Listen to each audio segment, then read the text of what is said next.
What's going on, Fearless Gang? So today we're going to take a look at how you can sequence your drums using Ableton's built-in drum rack.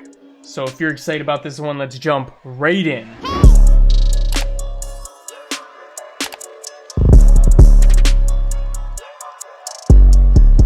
Okay, so to find the drum rack, you go into your instruments and then it's right here. It's called the drum rack. And we can use this for a bunch of different things. It's going to help us map the drum samples and the different things that we use to our keyboard differently. So here I have a drum rack already put on. I'll double click it so to reset it. And here's the drum rack here. I'm going to arm it so we can start recording. And I'm going to press some pads that I have here on my keyboard, but you could do this with any MIDI plugin that you have. You could even do this with your regular keyboard. So what you're going to do is you're going to start clicking on it. And you can see that mine's right here. It's C. C1 right here is where the first one starts, then C2, or then, you know, it just goes up from there. And if you're not seeing yours in this pane, you need to look in the left here, see? So if I was clicked up here, I'm not seeing it in here, but if you go over to the left, you'll see where it's playing. So then just click on the square where yours is at, and then you can start putting samples and you can hotspot them to these keys this way. So you can map anything to this. You could map melody samples to it, or you could map melody like one-shots and different things like that. You could map drums, you could map percussion, you could map your 808s on there, you could do your hi-hats on there. So let's look at a couple different ways that you could use this. So I have a hi-hat one built right here. And let me just show you exactly what I did. Each single one of these is a hi-hat, the same exact hi-hat sound. And then I also put an arpeggiator on each of them. So on the first one, I have the arpeggiator going really slow. It's at 1/4. And then it just ever so slightly goes up. So 1/6, 1/8, 1/12. So now I can play this on my keyboard and I can play different rhythms going at a different time.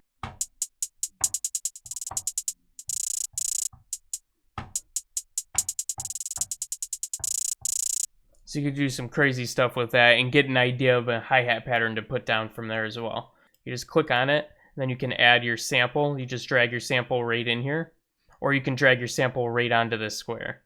So if I wanted to put this hi-hat in on this square, I would just drag the sample from my library right on there, and it's going to drop it in like that. And then you can go into your MIDI effects and grab an arpeggiator, boom, put it on there, and then you just adjust the rate for the different ones. So you could start off low and go high like I did. I started off at 1/4.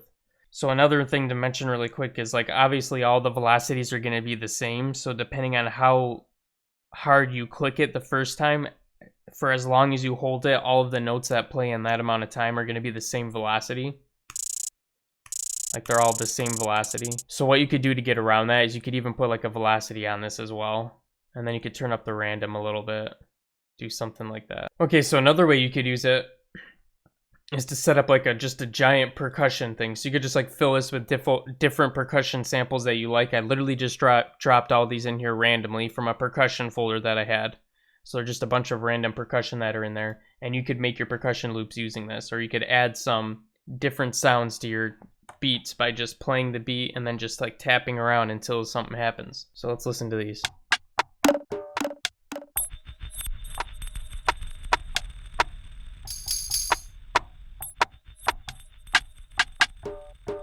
So when you're using a MIDI with these, it's all lined up on the side for you like this. So it's super nice. They all correlate to one of the things in there. So this is where you can see your keyboard being used like this. And I know someone's probably going to ask about it, so I'll show you how you can do an 808 on here as well. So you want to make sure the 808 that you're using is on C. Otherwise, adjust it so that it works. But you can just put the 808 on all these here. And then what you would do is for each one, you would change the note it's on. So you would transpose this up 1. Put that up to 2. 3.